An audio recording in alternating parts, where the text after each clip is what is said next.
How we doing, guys? So, I'm just a dipstick with a chainsaw that runs around the woods trying to make a living, repairing dopey horses. So my opinion should be taken with a huge grain of salt, but I have learned some things along the way, and I thought I would share just a few of the things that I learned. Back before I started doing this for a living, I thought I was okay with a chainsaw. I thought, hey, I clear out a couple of acres here, put in a driveway here, I have to deal with trees, clear out for the septic tank, do firewood every year. I'm okay with a chainsaw. Back then, I used to think that the best way to sharpen chain was with a good electric chainsaw sharpener. I completely repented of that, completely. This right here has changed my world when I learned how to use this. This dude right here is awesome. This chain I just fixed, the Steel 500, and I was looking at my chain, and if we look, the drive links, which are these guys right here, which is what the drive sprocket catches to push this chain around. So these guys right here are getting pretty darn worn. They're getting rounded off and not too good. But the tooth is in pretty good shape. Like, it's got a lot of meat left on the tooth. And I am running a good sprocket. If you run a bad sprocket on here, you will wear these out prematurely, but I got a good sprocket on there. I used to never get maybe 15 tanks out of a chain. This one's got over 30, maybe under 40, around 40, not sure. And it's got a lot of meat left up top. That used to never happen for me. What makes it last so long is you never let it get dull. Jeff Fergie told me once a long time ago, and it's held true, if you have to hit your tooth more than 3 times with a round file, something's wrong. You're waiting too long to sharpen it, or you've hit something is wrong. Running a dull chain is stupid. You are going to wear out your bar prematurely. You're going to wear you out prematurely. You're going to wear your tip out. You're going to wear your dry sprocket out. You're going to put more pressure through there. You're going to get less bore footage per tank. So that's less bore footage per effort you're putting out. And so it's basically, for a lot of reasons, $40 chain, $35, $45 chain, whatever, you're wearing it out way quick. If I get 50 tanks out of a chain, I feel great about it. If I, sometimes I hit stuff and whatnot, I wear a chain out pretty quickly. I'm just like everybody else. I make plenty of mistakes. I'm an expert in it, as a matter of fact, which is why I feel I can talk to you. When you go sharpen your chain, do not even try, do not even pick up, do not even look at a bad file, a dull file, a really dirty file, one that's rolled around a toolbox and pick up a bunch of grit. Don't even look at, throw it away. If you're having to press down that file at all to get metal shavings come off of there, you will not have a sharp tooth. Light strokes, gentle light strokes. If you're not resting while you're sharpening your chain, at least somewhat resting, something's wrong. If you're uncomfortable, you need to get comfortable. You need to get your saw propped up on the tree, on the log, and a good file. Preferred makes a great one. Might join terminology to that one. Bulldog makes a great one.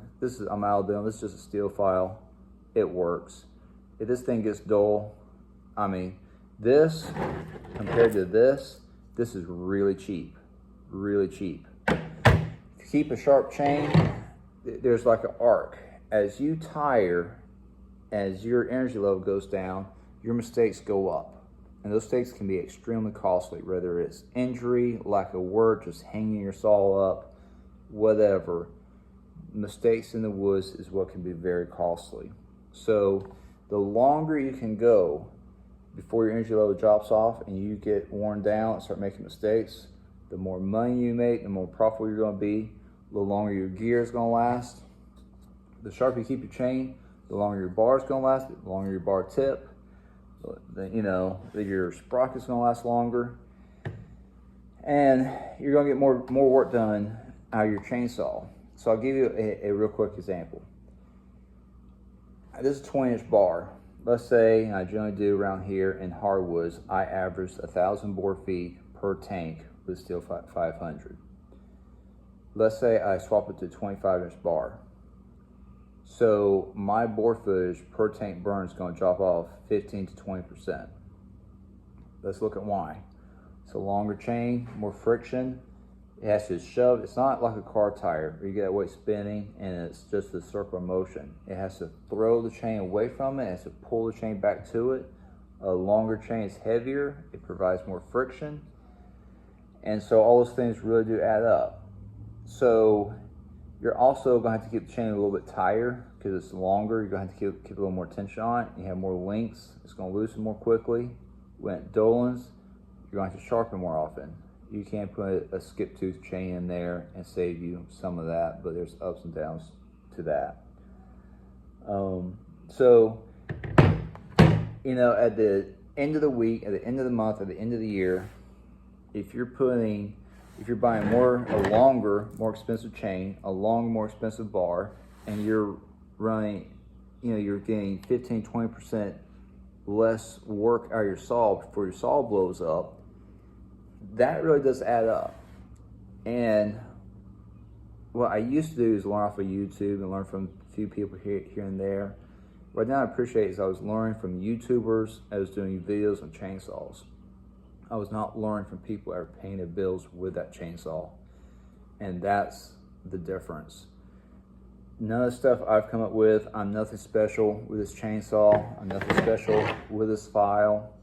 But I've learned from people that are better than me.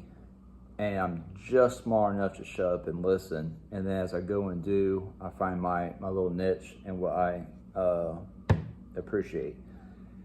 So I just want to pass that along, guys.